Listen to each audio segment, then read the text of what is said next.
whether you are brand new to mirror work, you maybe dabbled with it before and are getting back into it, or you're feeling like you don't really know what to think of it, you just feel like everybody and their mom has been talking about it and it just seems to be in your orbit, this is going to be a really good video for you, because I'm going to bring you not only my simple formula for doing this and making it something that you can do on a regular basis, but I am not interested in being super like hippy dippy woo woo about it. I just want to bring it into the 3D human plane for you, because I think that what can happen in the spiritual world is that we forget that it's not all about ascending all the time. We've got to bring these experiences and these learnings into the human body, because when we can embody these learnings, that is when we truly experience mastery, and we can start becoming powerful creators in our life and begin to manifest things that feel really good. Like it feels like it's the life that we're calling in. So I'm passionate about that. And I also want to tell you that if you maybe found yourself in the camp of like, you kind of dabbled with it before, you experienced it in the past, but then you got away from it and you came back, like that is completely me too. So I think as I've been diving deeper into connecting more with my heart and opening up more, leading with love, and understanding that my heart was blocked for a really long time. I felt like I had a big wall, a cage around my heart, but it was confusing me because and maybe you're feeling the same way too, I find myself to be a very loving, nurturing, caring person. Like I'm an empath. Like I deeply care and love others. I'm a life coach, for God's sake. Like I love people and I have a big heart, but I couldn't understand why I felt literal physical pain in my heart, but also I felt like, I had a lot of issues with trusting people. I was having a hard time really seeing the bright side of life and feeling like there was a point to any of this. I was a very negative person. Like on the outside, you would not know that. On the inside, I had a lot of just negative loops running. And it finally got to the point where I was like, I feel like I can't create anything in the way that I want. Like I feel like such a stuck person in life. And I hit this, I don't want to say breaking point because it happened over time, but finally I got to this deep acceptance that at the end of the day, like I have to shift and change, and I was finally ready. And it's not that I hadn't been ready in other ways. I was evolving and shifting in many other ways, but I just felt called to start targeting my heart. And it's funny how the tools that we forgot about or we kind of wrote off a while ago, they can come back in when you are specifically ready for it. Like maybe when I first dabbled with mirror work, I wasn't ready for it. Same thing with you. Maybe when you first heard of it or explored it, you weren't ready for it. Or maybe this is your first time hearing of it and you're feeling curious. And so I'm proud of you for being here watching this video. You're ready for it. When the student is ready, the teacher appears. And that's very true, whether it's a video, a course or a program you take, or it's, feeling called to dive into learning about a specific area that you can strengthen within your life. It's going to call you in, and it's whether or not we hear the calls and we act on it that we can evolve and grow into these powerful next places within our life. So I'm so glad you're here. And without further ado, let's really get into it, because this is a big one. Now, I will tell you, I try to keep it really simple. That's one thing that I do as a coach and as just a liver of life. I don't want to make things more complicated than they need to be, because there's so much information out there. It's like, how do we dumb it down? I'm even like, whenever I listen to a podcast or something, I'm looking at the information and thinking, okay, so that was a lot of stuff. It was kind of a pile on. What do I do with that? And I was like, okay, well, let me review what are a couple nuggets I can grab from that. And that's the main thing I'm going to focus and leave with, from that episode. And so, I don't want to overcomplicate this. I think there's about 6 steps. So bear with me. It shouldn't be too crazy. So the first thing is, and I was going to sit in front of a mirror and do this, but I don't think you really need me to do that. I think you can follow along with me. You can sit in front of a mirror if you want. And while you're watching this video, but I think talking about it can really help you dive in. I actually have a link to a PDF that I created that you can follow along with if you're more of a visual learner in that way. So download that for sure. It's free. Or just dive in with me now. So all you're gonna do, so step one is you make sure that you have time for this. That sounds really goofy, but like I can't tell you the amount of people that I will have booked on my calendar and they will have pre-scheduled this, but yet they'll be driving to take the call. I'm like, listen, I want to take this call with you, but A, I want you to be safe, and B, you really aren't giving this dedicated time if you're just sitting in a car with me. Like, I get, life is happening and we're busy, but like the more intentional we can be with the things that we say that we want to do and spend our time on, and the more present we can be, the more we're going to get out of that experience. So what I want to tell you is, but when you first starting anything, but especially mirror work, is either put it in your calendar and promise yourself you're going to be dedicated to sitting with that practice for a set amount of time, and showing up and taking it serious. Think of everything as an energy, but I like to think of these tools that we're playing with as we're building a relationship with them. So you want to treat this experience in the way that you would like to be received as well. Like it's a mutual road here. Our personal development isn't just stuff that we're getting to make ourselves better. We've got to show up powerfully for the things that we desire, because we're going to get so much more back if we are intentional and we treat it with respect. So put it in your calendar or whatever you need to do, your phone. And I always tell people their first time around with mirror work, you really do want to have an hour blocked out. It's not like, as you continue on with this practice, you can do this within a matter of minutes. But initially, if it's brand new or you're just getting back into it, I want you to not even think about time. I want you to be so present, and maybe set a timer if you need to, but I just want you to totally be fully present with yourself and block out the world, and know that it's initially, when you're getting used to something, you're building a muscle around creating comfort in this, right? So you can't expect your body to just know what to do or to instantly give you answers. Like, a lot of times these practices are helping you empty and clear out your vessel so you can get answers later. That's what I always help with people with meditation. Initially, you're not going to really get any insights. It's just going to be you learning how to be a clear, more still channel, so that as you're living your life, insights can come in. And then eventually, right, you'll start to get insights more as you're meditating, but it takes a build up to get there. So same thing with mirror work. Initially, I will say for me, initially I became super emotional. Like, it poured out of me because it was just really ready to, but that's not the case for everybody. For some people, it's going to take 30 plus minutes for the emotions to start flowing, because sharing our emotions and feeling them fully and bringing our real selves to the table is not a everyday thing in our world. And so you've got to give yourself some understanding on that and realize that the releasing and stuff isn't always going to happen when you want it to. So long-winded answer, just number one is start by marking it on your calendar. Give yourself some space to actually feel things and sit with yourself and gaze into your eyes and be with yourself. Like, have that luxurious hour. And if you finish earlier, that's okay. I'm going to give you some more things you can do once you're done with this work. So number two, after we've scheduled in our calendar and we have a plan for when we're going to show up and we're intentional about it and we're kind of setting a little date for ourselves, the next thing is to find a space that you feel safe, where you feel like nobody's going to bother you, where you feel completely able to just be present with yourself. And if you need to ahead of time, like if you have a husband or wife or kids or whatever, and you need to block off the space for yourself and tell them, hey, by the way, this 1 hour I'm completely busy, please don't come into this area of the home. Like, do that for yourself.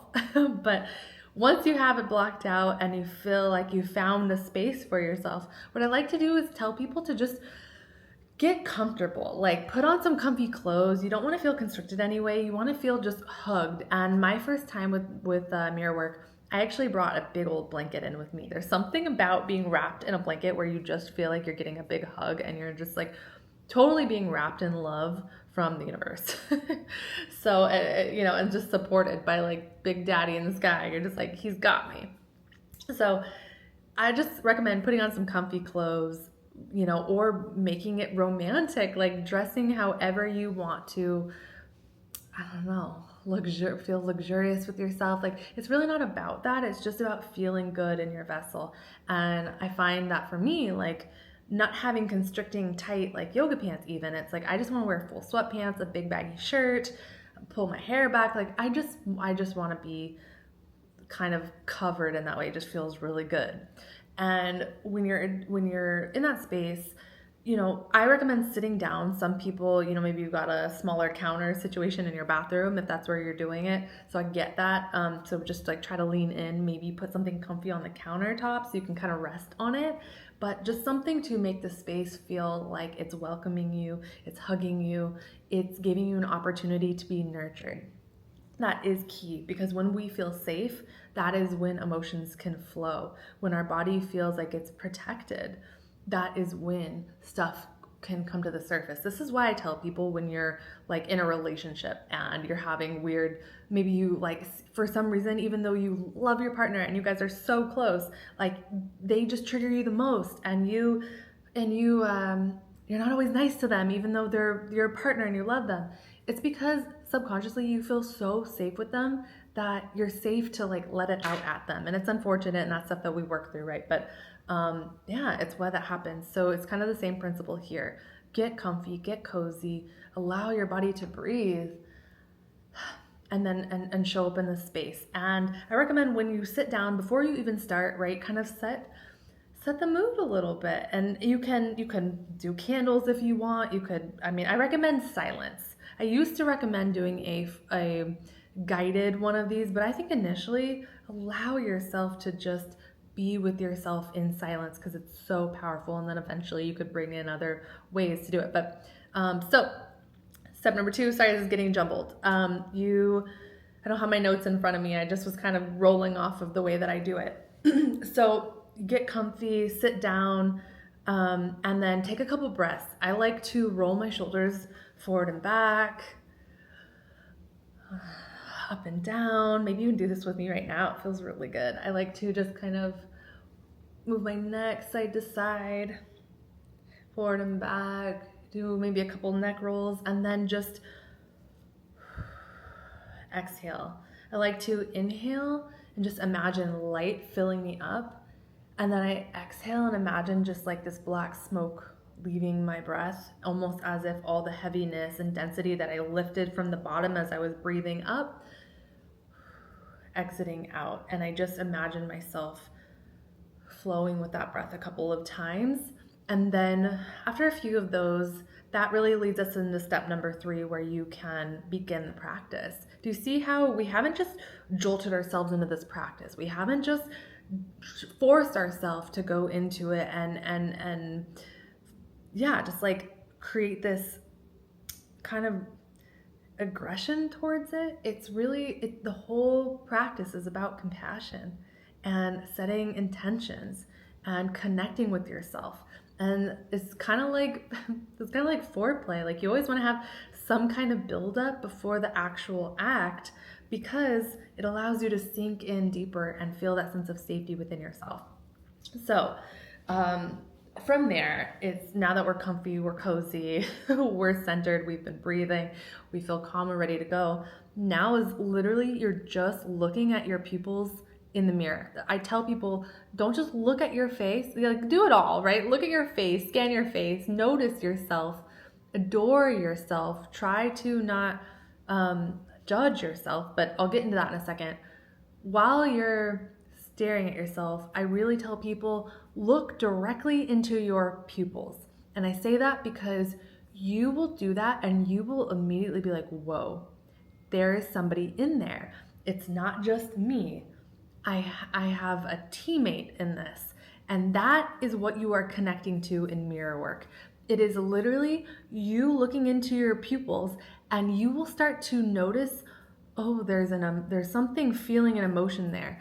That's your soul. That is your higher self. That is your inner child looking back at you from the inside. It has been waiting to be seen. When I did this and I realized that, oh my God, my emotions were flowing because I was like, whoa, like I can see the sadness in the pupil. Like I can just tell it's got these somber, melancholy eyes. That's why my heart has been sad, because I haven't been acknowledging it. And so it is this crucial. This is why I say this is one of the most empowering tools out there for personal development, because it is something that can heal your trauma in a matter of minutes. I am telling you, because everything is either fear or love. I hate to be so black and white, but really everything either falls under the foundation of fear or love. And if you're feeling anything but just peace and this neutral sense of trust and safety, there's some stuff going on there on the fear spectrum that is covered up through other things that we don't think about, thinking that those are the issues, but really they're the symptoms of the underlying cause, which is the fear. And oh man, when you realize that a lot of that is solved by just seeing yourself and acknowledging the pain that's sitting under it, like so much can lift. Like for me, I'll give you an example.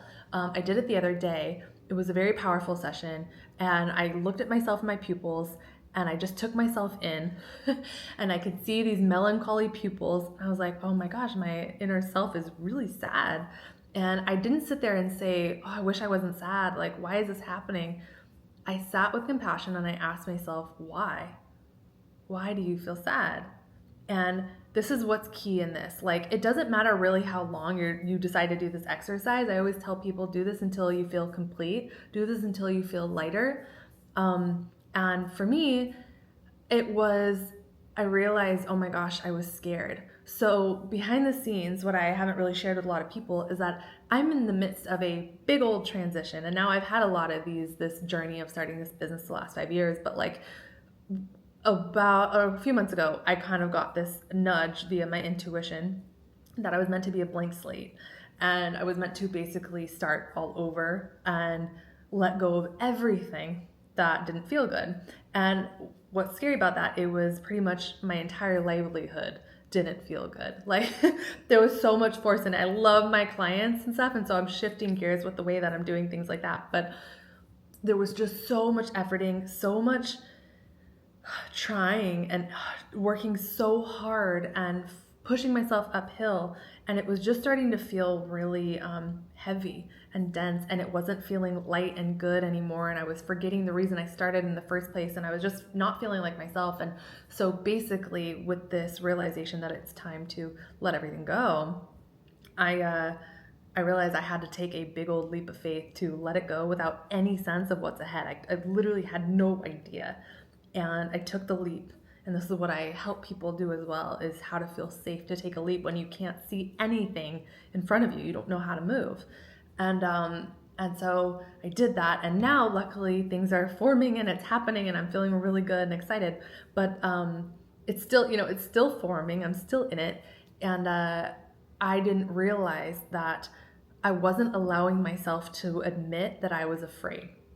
I wasn't allowing myself to look at myself and say the words out loud. I'm scared. I'm terrified. I don't know what's next. Like I had maybe casually said it to people in conversations, and some of my best friends, they know the real, but I had never looked at myself in my eyes and admitted this truth to where I was forced to really sit with that pain of what it feels like to have no idea what's next. And to feel like there's no plan. For the first time, it was just like, I don't know. And it freaked me out. And I've been trying to just be so strong and be like, I trust life. Like I trust everything's happening for a reason. but I wasn't sitting with the pain. And I swear, as soon as I sat with it, I gazed in my eyes, I sat with it, and I realized, oh, that's what's been sitting there the whole time. As soon as I admitted it to myself, I released the tears that were I felt like this intense pain in my chest for a moment, and then it just released. And I'm telling you, since that session with myself, I haven't felt any chest pain. I have slept amazing. I feel just so calm and reassured, and I actually feel really safe. I don't feel any ounce of fear. I just feel like I took the leap, and now good stuff gets to come in. Like, I'm on the other side of it. The hardest part is taking the leap. And so it's a whole different conversation I'm having with myself simply from doing that exercise and getting real and admitting to myself how I really feel. Not just admitting and having conversations with other people, but with myself. And it's life-changing. So the next step from there is, once you've just started gazing in your eyes without any noise or sound or whatever, is like, allow what needs to come up without judgment. And I'm telling you, you're going to get really random memories, random thoughts about random people and situations. And it's because when you have the space, when you give your mind the space to empty, it's going to lift things out that are ready to come out, and it's going to seem really obscure. I had memories coming back from like when I was 13 years old and a competitive dancer. I had memories coming back from like a friend that I used to be friends with, and I thought I let go of a lot of things with her, but like some stuff was just popping up with her, and like my an old company I used to support, like just random things, random people, even friends currently that I'm in a really good place with, like we're very great friends and happy, but like there's some things that are triggering me, like it's not them, it's just there's certain things that are triggering me right now that I'm working through, and that was popping up, and it was just like all of these things, and it didn't necessarily mean anything bad. It was just like, it's ready to go. it's weighing me down, and so I'm just so grateful for that. So it's sit with yourself, don't judge yourself, gaze as long as you need to, allow what needs to come up without judgment, and accept what you're hearing, and understand that it's temporarily coming to the surface. Like, you don't need to attach to it anymore. Don't have it come up and then be like, oh my God, what's wrong with me for thinking that, or like attaching to the memories and all of a sudden missing that person. It's like, no, just observe it. Just let it come up and observe it as it leaves, and just thank it for showing up so it can come out. And it just really sitting with that as long as you need. And so that for me, I think that day it was about an hour, because I had a lot to cry. And a lot of crying I did. It was an intense emotional release for me. But after that, what I did, and this is really one of the last steps here, there's a couple more things, is you want to close the practice. When we are creating these sacred spaces for ourselves, we not only want to intentionally open the space, but we want to intentionally close the space. So what I like to do is just have a moment of real silence. Once I feel emptied and I feel lighter and I feel complete, I will just tell myself, I love you. I'm so proud of you for showing up today. Thank you for doing this and sharing all the things that you've shared. And I say this while I'm looking in my pupils. I'm talking to my higher self, my inner child. I'm reparenting myself in this moment, right? It's giving myself the compassion that I do love myself, and coming today was a really brave and safe move, and look how much we just did together, and we are on the same team. I actually ended up making a pact with my higher self, being like, let's connect more. I love you and I miss you, and I'm sorry that I have forgot that you've been on my team this whole time, and I'm not just alone in this world trying to solve everything on my own little island. Like, you're here with me too. I just need to tune in and connect with you, and then I can get more answers and stuff. And I felt like I built this pact with my higher self that I had never done before. So it was really empowering. So you just close the loop by saying thank you, maybe doing a little bow or something where you put your hands in prayer to your third eye, and you just breathe for a moment. This could be my yoga practice coming through here, but it's just, you just have a moment to close the loop. And then my favorite thing that is like so extra that you absolutely don't need to do, I'm calling this a bonus, but basically once you've closed the loop, once you feel empty, if you feel like you have the capacity and the energy for this, one of my favorite things to do is literally like have a shake moment. And I will usually put on a song because I want to help myself feel a little bit more energized. Even though I usually feel very, very light in this, I just want to have like, I'm in this like giddy kid fun energy. So I'll go put on a song and I will just shake and I'll twerk and I'll get my my hips moving, and I'll make it about just like my intention with it is I'm seeing everything that I just released, like it's really just coming out. Like I'm just moving that energy officially out of the body, out of the vessel, and declaring like, this is my new me now. Like I get to be free from all of that. I'm not tied down anymore. And I have a whole shake session. And so if you want to, if you want me to teach you how I twerk, how I do like some hip stuff, I might do I can do a whole video on that. Let me know below. And I'm more than happy to do that, because I think as women, we need to understand like, I mean, move how you feel. We don't need to understand anything, but sometimes what helps us feel like we can have the permission in our lives to freely move like that is when we kind of can follow along with somebody else first. You know, if you don't know what you're doing, kind of follow the steps first, and then you'll feel like, oh, okay, I kind of have a hang of this, and then I can do it on my own. So I'm more than happy to create that movement video for your hips, because a really fun fact that I started learning is as I started doing that shake and twerking at the end of my mirror work, what started happening is I started really activating my sacral, sexual, creative, life force energy. And about 20 or 30 minutes or so later, I would feel like a little bit of a tingling in my vagina area. And then I would just have this explosion of creativity. It would just all of a sudden be flooding me with just tons of ideas for social media, tons of ways that I want to connect with people, reach out, how I want to make videos. Like me making this video right now is literally coming from that surge of creative energy that came from doing a shake session. So here we are. And I haven't made a video in a while because I was feeling called to move away from YouTube, but I don't know. I'm just like, I think that YouTube, instead of being that rigid thing that felt like, oh my God, I have to do this every week, it's like, I'm just gonna come in and bring these videos to you as it feels called for me. So I hope you'll enjoy it. And if you're not subscribed already, would gratefully appreciate you subscribing, as it helps me out. I also have a podcast you can find that I do make podcast episodes every week, so you can find that in the description or the link in my bio. That is just, it just feels a little lighter to me than trying to make videos all the time. But yeah, I'm glad you're here. I think that's all she wrote.